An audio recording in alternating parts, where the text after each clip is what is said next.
I'll call you back later then. Okay, bye. Oh, sorry, just finished watching Death Note. Good morning, gamers. I'm Good Morning Gamer. Have you ever played Aladdin? No, not seen the movie. I know you've seen the movie. Played the game. There were 4, actually. After the movie, you were left with this hollow feeling. When would the genie return? How would Aladdin and Jasmine's relationship work out? Would Aladdin stay true? I don't know, he's kind of a questionable guy.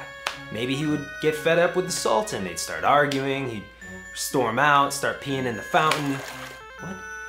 I've thought about this a little too much. The point is, you wanted more. Well, fear not, said Capcom, Argonaut, Sims, and Virgin Games. For we have created something that you can experience yourself. Become Aladdin.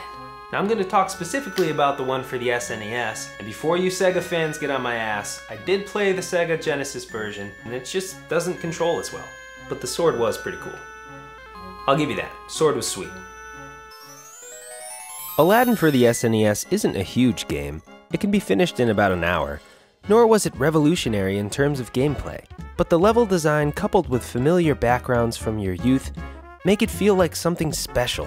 Today's games that are based on movies are often uninspired. I guess making a game based on a film is inherently so, but still, Aladdin the game somehow managed to have a soul of its own. So let's touch on some of the specific aspects of this game that were good, some not so good, and then back to some more good. Oops, okay. Apples. Oh yeah, we're starting on a high note. As if Aladdin wasn't already doing something wrong by stealing the apples, now he's using them to daze and confuse the sorry enemies who get in his way to the princess. Yeah, suck on that red delicious. The sailcloth. This was a really neat item that could be found in many levels.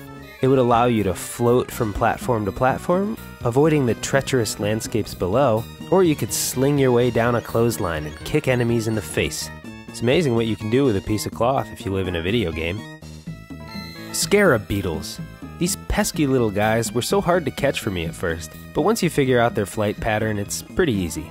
If you do capture the beetles and make it to the end of the level, you get to spin the genie prize wheel.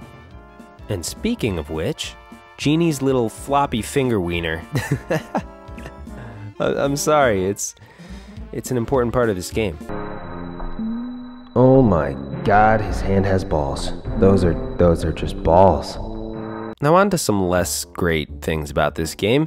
It isn't very wholesome when it comes to summing up the story of Aladdin. For example, you're only dressed as Prince Ali for one of the levels. This is one area where the Sega Game Gear version actually did pretty well. There were lots of small scenes that you can recall from the film.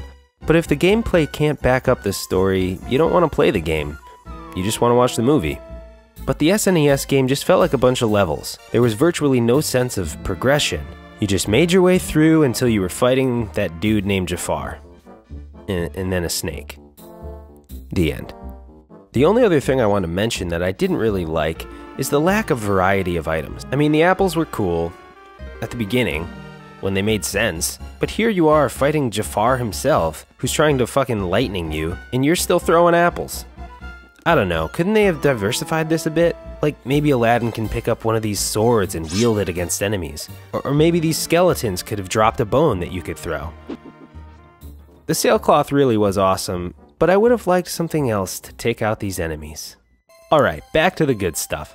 Once again, I have to call out the gorgeous backgrounds. This is one of the clear wins for the SNES version of Aladdin over the others.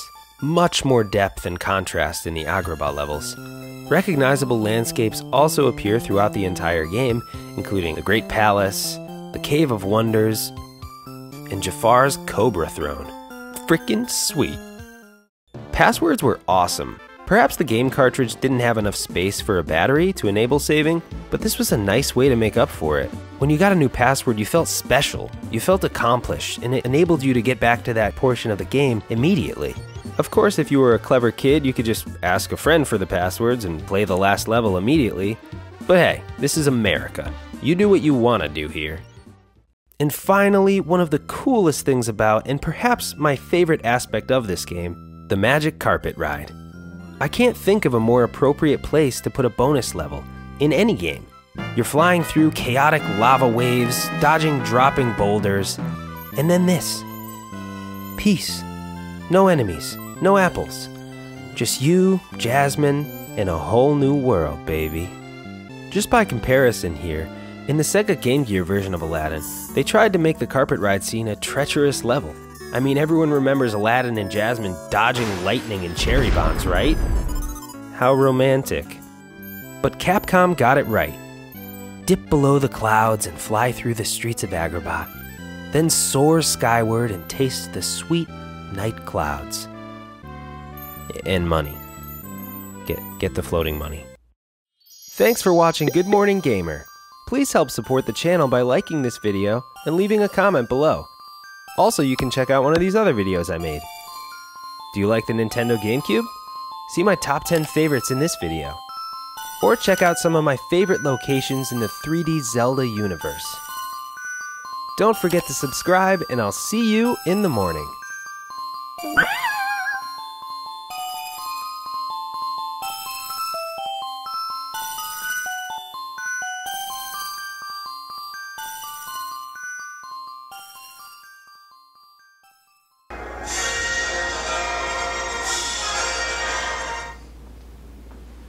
Hello?